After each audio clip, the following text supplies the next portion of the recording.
चारण साहित्य ने नई ऊंचाइयां देवन वाला या चारण साहित्य ने गति देवन वाला, दिशा देवन वाला परम आदरणीय डॉक्टर अंबादान जी रोहड़िया साहब, इस संस्थान रा यशस्वी अध्यक्ष भंवर सिंह जी रड़ियावता, मेघूदान जी, आदरणीय मंजूला जी, शारदा जी आढ़ा और परम श्रद्धेय सीपी देवल साहब, आप सगड़े इन गरिमा में मंच ने मारो सादर प्रणाम, इन सभागार ने सादर प्रणाम। पहला तो मैं इस संस्थान ने और आदरणीय लखाव साहब ने मतलब दोलड़ी बधाई दूं, और बधाई आ है कि एक तो डूंगरदान जी आसिया ने पुरस्कार मिलनो और वो ही शक्तिदान जी कवियारा नाम पुरस्कार मिलनो, दोनों ही अपने आप में सोने में सुगंधी है। मोनू सुगंध सोनू मिलिया, बलिहारी अण बातरी, साक्षात सगती इंद्र सुने न महमा करनल मातरी। वर्तमान में ई पुरस्कार रे प्रथम पात्र रे रूप में डूंगरदान जी आसिया हूं, कोई योग्य पात्र नहीं हो।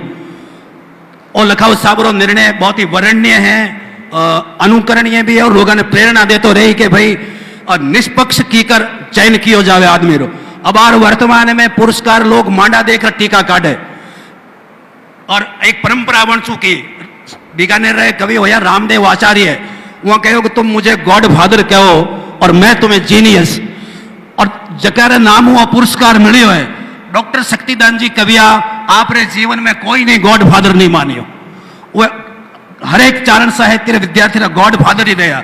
और इरे वास्ते उन्होंने जठे तठे मैं समझू, मैं हमारे बहुत सनेरो भाजन रहो विद्यार्थी जीवन 10वीं हूँ, हमारा पुत्र अठे हिम्मत सिंह जी ब्राजे बहुत सने रहो, और लोगों ने बड़ो अचंभो होतो कि इतनी लंबी काल अवधि तक डॉक्टर शक्तिदान जी कवियारा आप सने पात्र की कर बनिया।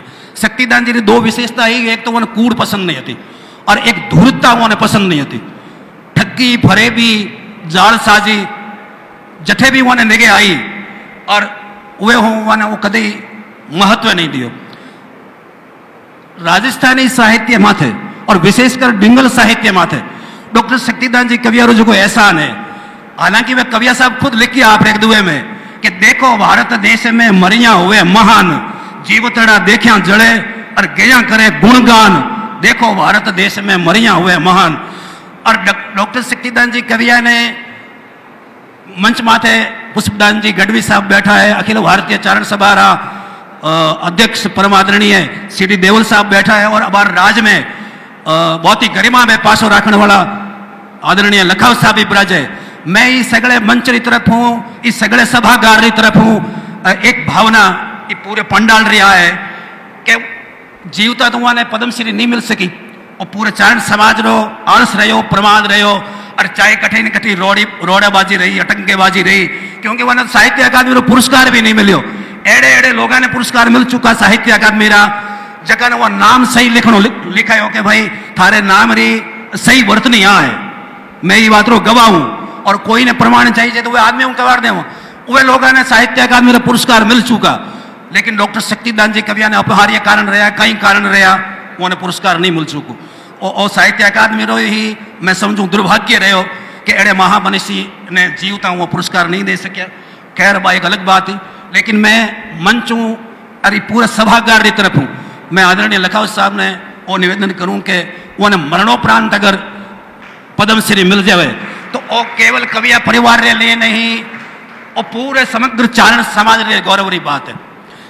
डॉक्टर शक्तिदान जी कविया आधुनिक साहित्य में लिखियो, कोई अगर यूं कांटा घाले कि मैं राजस्थानी आधुनिक साहित्य रा मैं पुरोधा, उन्हें पढ़ो आप कहीं है, कई बार निर्णय लेती समय आप हमारो अक्षर ही पढ़ियो नहीं है, और केवल एक पूर्वाग्रह, केवल एक धारणा बना चुका, और ऊँ रही तो कोई दवाई है ही नहीं।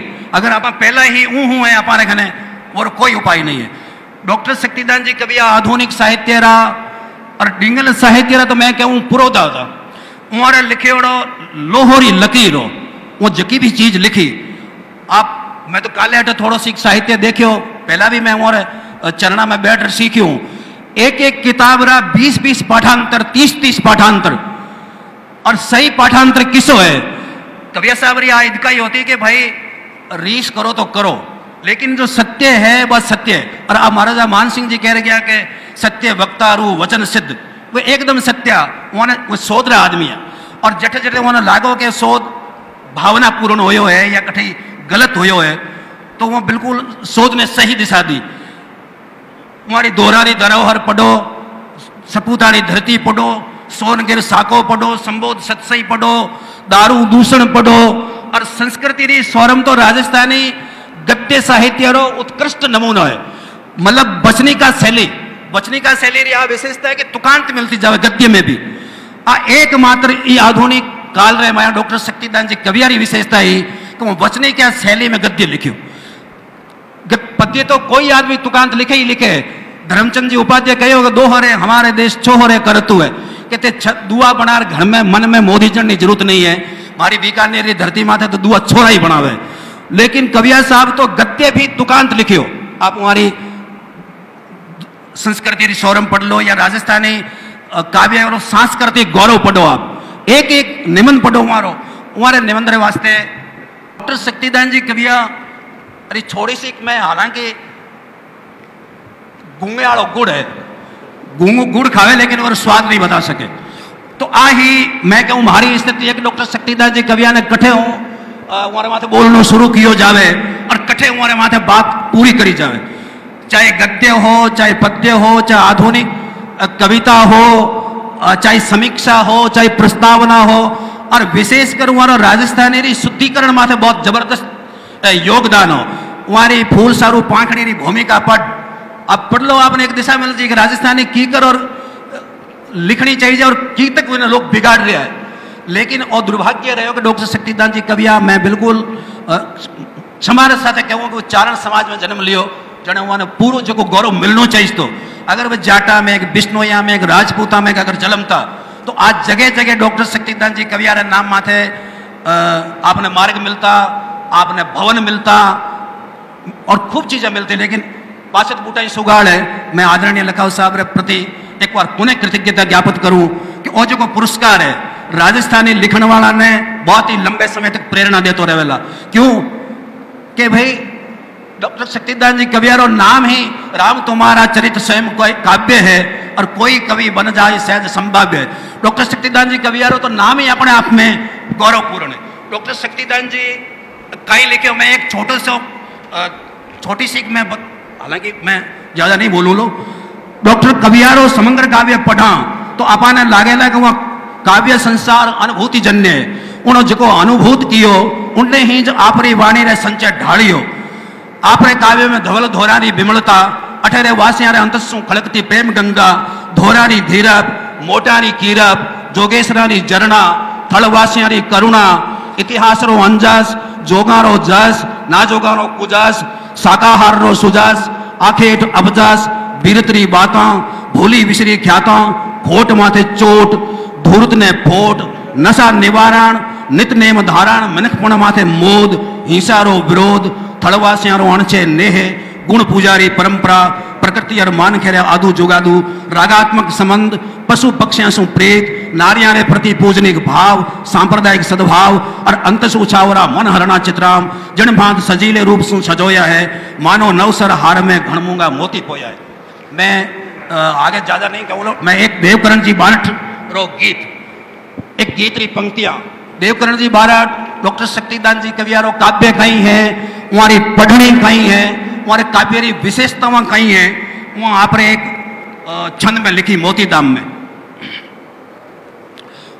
देवकरण जी बारठ लिखे कि जाने मगरा माथे घोड़ा चाल रहा है। शक्तिदान जी कविया पढ़े तो आपने यहाँ लागे कि मगरा माथे घोड़ा री पोड़ा बाज रही है। आपने यहाँ लागे लगा मेघ मीठा पड़े में घुर रहा है। आपने यहाँ लागे लगा सैम्बरजेंट आकाश में उड़ रही है। आपने यहाँ लागे लगा अब नारद री भीड़ा सुन रहा हो। या आपने यहाँ लागे ली कि धरती माथे खड़कती मंदाकिनी चाल रही है। और या आपने लागेला कि हाथी चाल रहा लंगर दियोड़ा। तो वे लिखे कि मगर मीठी धुन सामण मेघ मंडाण उबे नज से झमर जेंट उडाण झरी किन सारद वीण झंकार धारा उतरी की मदा के निधार लखे पग लंगर दंतिये दौड़ पड़े मगारा धर हेवर पोड़ बह घण बेग की झुंड प्रहा पटासिव ऊंत की गंग प्रवाह थपे मरो देश बेराई ये थान खरो सुत गोविंद रो गुण खान अरे बड़ो कवि डिंगल रो विद्वान दिव्य दिव्य दिव्य चारण शक्ति है दान दिव्य चारण और अगर समकालीन वो वरिष्ठ लोग अगर डॉक्टर शक्तिदान कविया ने दिव्य चारण घोषित कर गया है तो वास्तव में वो दिव्य मूर्ति होती। और दिव्य मूर्ति वही हुए जगह चरित्र चारू हुए, जगह रहणी और करणी एक हुए, जगह हमेशा स्वाभिमान उजिया। संतन को कहाँ सीख रीसो काम, आवत जात पहनैया फाटे, बिसर जात हरिना। वो कदे कोई पुरस्कार रे वास्ते, कदे कोई तिकड़ कविता है तिकड़ धूतक रासो तिकड़ रासो। अगर आप हमारी कविता में पढ़ा तो कई लोग लागी कि वो कविता में कठी माने इंगित कर तो नहीं लिखी है।